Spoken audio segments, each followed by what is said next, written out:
Everyone, welcome back to my YouTube channel. I hope आप सभी अच्छे होंगे। और आज जो हम डिस्कस कर रहे हैं वो है फॉर्मेल्डिहाइड रेजिन। इसके पहले लास्ट क्लास में हमने डिस्कस करा था हमारे जितने भी नायलॉन 6 पॉलीमर, आपका पीवीसी हो गया, टेफ्लॉन, वो सारे हमने लास्ट क्लास में डिस्कस कर लिए थे। जो आप आज डिस्कस कर रहे हैं that is your formaldehyde resin. Basically जो फॉर्मेल्डिहाइड रेजिन हमारे सिलेबस में इंक्लूडेड है that is your bakelite polymer and your melamine polymer, right. First one is your bakelite polymer and second one is your melamine polymer, right?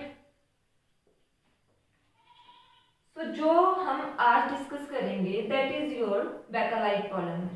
अगर मैं बात करूं bakelite की, तो जो बेकेलाइट है that is your condensation polymer, मतलब उसमें कोई ना कोई साइड प्रोडक्ट निकलता ही निकलता है। उसमें अगर मैं बात करूं बेकेलाइट की तो उसमें water as a side product निकलता है। तो पहला तो आ गया कि जो आपका बेकेलाइट होता है that is a condensation polymer, right. Second इसके पॉइंट की बात करूं तो इसमें होता क्या है, इसमें आपका फिनोल और आपका फॉर्मेल्डिहाइड वो आपस में रिएक्ट करते हैं इन द प्रेजेंस ऑफ एसिड और बेस कैटलिस्ट। और आपके पास दो डेरिवेटिव्स आते हैं। One is your ortho hydroxy benzyl derivative and second one is your para hydroxy benzyl derivative, right. क्या होता है इसमें, आपका फिनोल प्लस योर फॉर्मेल्डिहाइड वो रिएक्ट करते हैं इन the presence of your acid base catalyst, ठीक है। और आपके पास क्या बन के आता है, ortho hydroxy benzyl and para hydroxy benzyl derivatives, right. ये आपके पास ऑर्थो हाइड्रोक्सी और पैरा हाइड्रोक्सी बेंजाइल डेरिवेटिव्स आ जाते हैं जब आपका फिनोल और फॉर्मेल्डिहाइड रिएक्ट करता है। अब इसके बाद क्या होता है, इसके बाद आपका ये जो डेरिवेटिव्स हैं वो आपके पॉलीमराइज्ड होके आपके बेकेलाइट और नोवालैक पॉलीमर जो होते हैं वो क्रिएट करते हैं। जो आपका नोवालैक पॉलीमर है वो एक लीनियर प्रोडक्ट होता है, राइट, जिसमें जो आपका मिथाइलिन ग्रुप है वो एज अ ब्रिजिंग काम करता है, ओके। नोवालैक जो पॉलीमर है, और उसमें अगर मैं बात करूं नोवालैक की तो वो हम बेसिकली जो आपके पेंट्स होते हैं उनमें यूज करते हैं। बट अगर मैं बात करूं बेकेलाइट पॉलीमर की, तो बेकेलाइट पॉलीमर में क्या होगा, इसमें आपका जो प्रोडक्ट आएगा that is your cross link product, ठीक है। क्रॉस लिंक प्रोडक्ट होता है। और ये जो आपका बेकेलाइट होता है ये थर्मोसेटिंग पॉलीमर है, थर्मोसेटिंग पॉलीमर, राइट। जब हमने लास्ट क्लास में डिस्कस करे थे टाइप्स ऑफ पॉलीमर, तो उसमें आपके पास आया था on the basis of forces, 4 types के आए थे ना, elastomer, fibre, thermoplastic and thermosetting. तो जो थर्मोसेटिंग है उसका एग्जांपल है आपका बेकेलाइट, राइट। अब इसके आगे मैं आपको क्लियरली बताती हूँ उसको पूरा, ओके। सो रब कर रही हूँ। अभी हम इसकी रिएक्शन देखेंगे कि कैसा होता है आपका बेकेलाइट और नोवालैक पॉलीमर। अगर मैं बात करती हूँ बेकेलाइट की, तो मैंने क्या बोला, फिनोल और आपका फॉर्मेल्डिहाइड वो आपस में रिएक्ट करते हैं। सो दिस इज योर फिनोल, ये रिएक्ट करेगा आपका HCHO that is your formaldehyde, right. इसके साथ रिएक्ट करेगा और आप इन the presence of your acid base catalyst, और आपके पास आ जाएंगे ऑर्थो और para derivatives. This is your ortho product, जिसको हमने क्या बोला था, ऑर्थो हाइड्रोक्सी बेंजाइल, राइट। और जो सेकंड आएगा that is your para product CH2OH and this is your para hydroxy benzyl। ये तो सभी को पता है ना, this is your ortho, this is your Meta and this is your para. Position same, this is your Meta and this is your ortho. इसमें भी ortho, Meta and para, ठीक है। ये होगी आपके ऑर्थो और पैरा डेरिवेटिव जनरेट। एक बार इसका मैकेनिज्म देख लेंगे कि कैसे जनरेट होते हैं, राइट। तो इसका मैकेनिज्म कुछ इस तरह से है, ये रब कर रही हूं। This is your phenol and this is your formaldehyde, okay, रब कर रही हूं। अब इसका मैकेनिज्म देखेंगे हम, okay.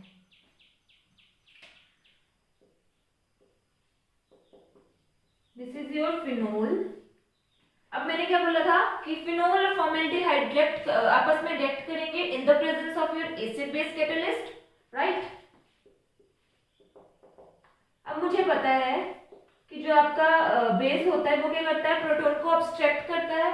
This is your proton, तो ये इसको यहाँ से अब्स्ट्रैक्ट कर लेगा as a H positive, right. तो इसके इलेक्ट्रॉन यहीं रह जाएंगे ऑक्सीजन के पास, तो हमारे पास क्या आ जाएगा, O negative, right. This is your phenoxide ion. +1 class में हमने पढ़ा है कि जो आपका फिनॉक्साइड आयन है वो रेजोनेटिंग स्ट्रक्चर शो करता है, राइट। ओके, अब क्या होगा इसके आगे, इसके पास इलेक्ट्रॉन मतलब है ना चार्ज, तो ये इलेक्ट्रॉन यहाँ पे दे देगा। जब इसने यहाँ पे इलेक्ट्रॉन दिए तो यहाँ पे डबल बॉन्ड आएगा, ठीक है। अगर यहाँ पे डबल बॉन्ड आता है तो यहाँ पे क्या आ जाएगा, पॉजिटिव चार्ज, क्योंकि आपका कार्बन सिर्फ 4 बॉन्ड बनाता है, राइट, ठीक है। तो क्या करें, तो जब इसने यहाँ पे अपने इलेक्ट्रॉन सेंड करे डबल बॉन्ड बनाने के लिए, तो ये वाला डबल बॉन्ड टूट के अपने इलेक्ट्रॉन यहाँ पे दे देगा, है ना। तो हमारे पास क्या स्ट्रक्चर आएगा, this is something like this, negative charge double bond O, right. This is something like this ना, ओके। ये तो हो गया। अब मैं बात करती हूँ आपके HC double bond H, that is your formaldehyde. अब हम सबको पता है कि जो हमारा ऑक्सीजन होता है that is more electronegative as compare to your carbon atom. तो यहाँ पे पार्शियली नेगेटिव चार्ज है और यहाँ पे पार्शियली पॉजिटिव चार्ज है, राइट। जब ये जो आपका यहाँ से अपने यहाँ से इसको अपनी तरफ खींचेगा तो ऑब्वियसली ये वहां पे जाके होगा, तो ये क्या करेगा, इलेक्ट्रॉन को अपनी तरफ अब्स्ट्रैक्ट कर लेगा, राइट। तो इसके बाद हमारे पास क्या आ जाएगा,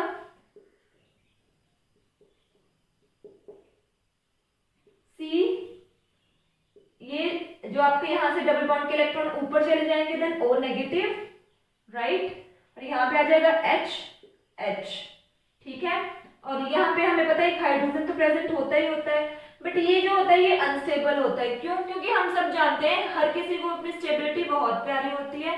सेम वे ये अपना स्टेबिलिटी चाहता है। इसकी स्टेबिलिटी कब आएगी, जब ये अपने एरोमेटिक स्ट्रक्चर में आएगा, राइट। तो क्या होगा, ये यहाँ से एज अ H पॉजिटिव निकल जाएगा, ठीक है।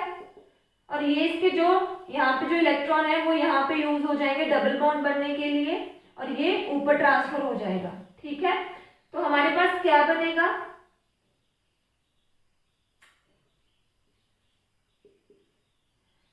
O negative this and CH2O negative. जो H पॉजिटिव निकला था वो यहाँ पे आके इसके साथ अटैच हो जाएगा, राइट। तो क्या बनेगा उसके बाद, O negative CH2OH, this one, ये बन जाएगा ना। अभी भी ये स्टेबल नहीं है क्योंकि इसके ऊपर नेगेटिव चार्ज है ऑक्सीजन के ऊपर। तो हमने क्या होगा, हमारे पास हमने एसिड बेस कंडीशन बोली थी ना कि जब भी आपका डेरिवेटिव फॉर्म होते हैं वो कैसे फॉर्म होंगे, जब आपका फॉर्मेल्डिहाइड और आपका फिनोल रिएक्ट करेंगे in the presence of acid base catalyst, right. So यहाँ पे H पॉजिटिव जो प्रोटॉन होगा, यहाँ पे ये जो O नेगेटिव इस प्रोटॉन को ले लेंगे और हमारे पास क्या बन जाएगा, OHCH2OH।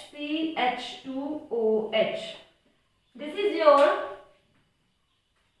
Ortho hydroxy benzyl, ortho hydroxy benzyl derivative,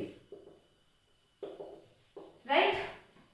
तो ये रहा मैकेनिज्म कि कैसे आपके फिनोल और फॉर्मेल्डिहाइड से ortho hydroxy benzyl derivative form होता है। सिमिलर वे में आपके पास पैरा हाइड्रोक्सी बेंजाइल डेरिवेटिव भी फॉर्म होता है, राइट।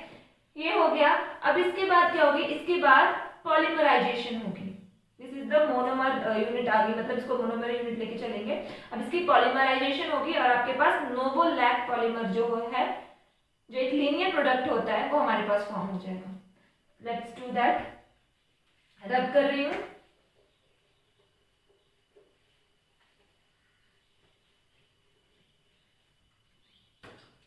तो क्या होता है, हमारे जो हम क्या करते हैं, ऑर्थो डेरिवेटिव है उसको ले लिया। For example n number of ortho, this is your ortho hydroxy benzyl.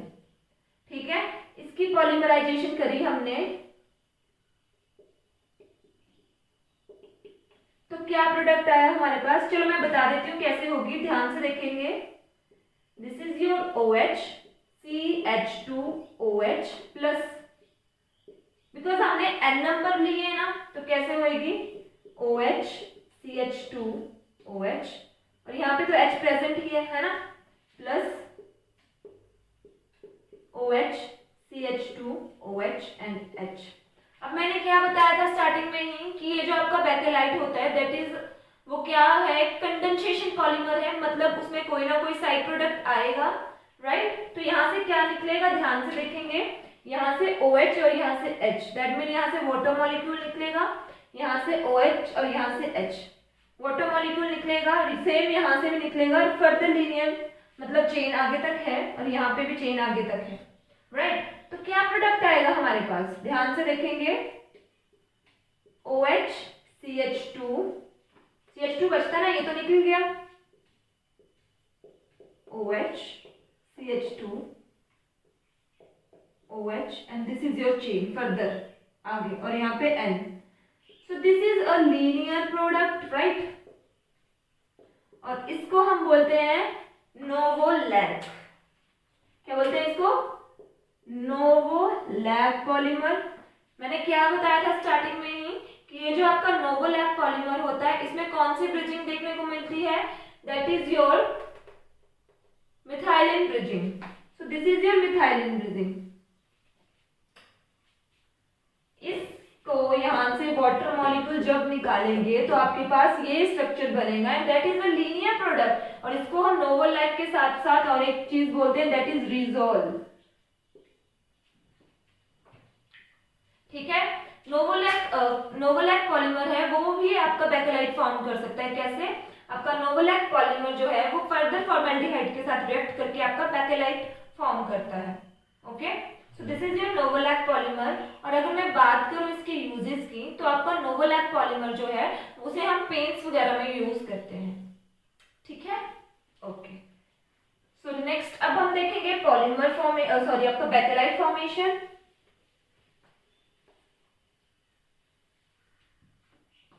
Next is your bakelite. अब कैसे बनेगा, तो इसमें हम क्या करेंगे, n number of ortho hydroxy benzyl group के ले लेंगे, और n नंबर हम ले लेंगे क्या, पैरा हाइड्रोक्सी बेंजाइल ग्रुप। जब इसकी पॉलीमराइजेशन होगी सिमिलर वे में, जैसे आपकी क्या बोलते हैं नोवोलैक में हुई ना कि वाटर मॉलिक्यूल रिमूव हो रहा है, सिमिलर वे में आपके यहाँ पे भी वैसा होगा, आपका वाटर मॉलिक्यूल रिमूव होगा और मिथाइलिन की ब्रिजिंग हमें देखने को मिलेगी। ठीक है, but the main difference between your novolac and Bakelite is कि आपका नोवोलैक जो है उसमें क्या है, लीनियर प्रोडक्ट आएगा, बट आपका जो बेकेलाइट है वो एक क्रॉस लिंक्ड प्रोडक्ट होता है।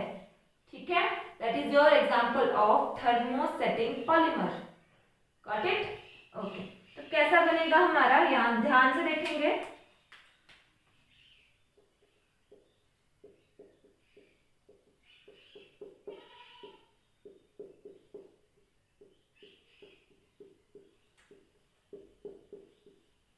कॉम्पिटिटिव एग्जाम्स में पूछ लेते हैं कई बार कि बेकेलाइट क्या है, क्रॉस लिंक्ड प्रोडक्ट है, लीनियर प्रोडक्ट है, what kind of polymer it is, मतलब डिफरेंट कंफ्यूज करके पूछते हैं ना वहां पे। तो ये बात ध्यान रखनी, बाकी जो आपको पता होना चाहिए कि कैसे इसका मैकेनिज्म होता है, आपको मैकेनिज्म रखने की जरूरत नहीं है। आपको पता होना चाहिए कि इसमें कौन सी ब्रिजिंग होती है, क्या रिमूव होता है, that is main. Condensation polymer है, दिस इज एडिशनल पॉलीमर, कौन सा पॉलीमर है, वो चीजें आपको पता होनी चाहिए।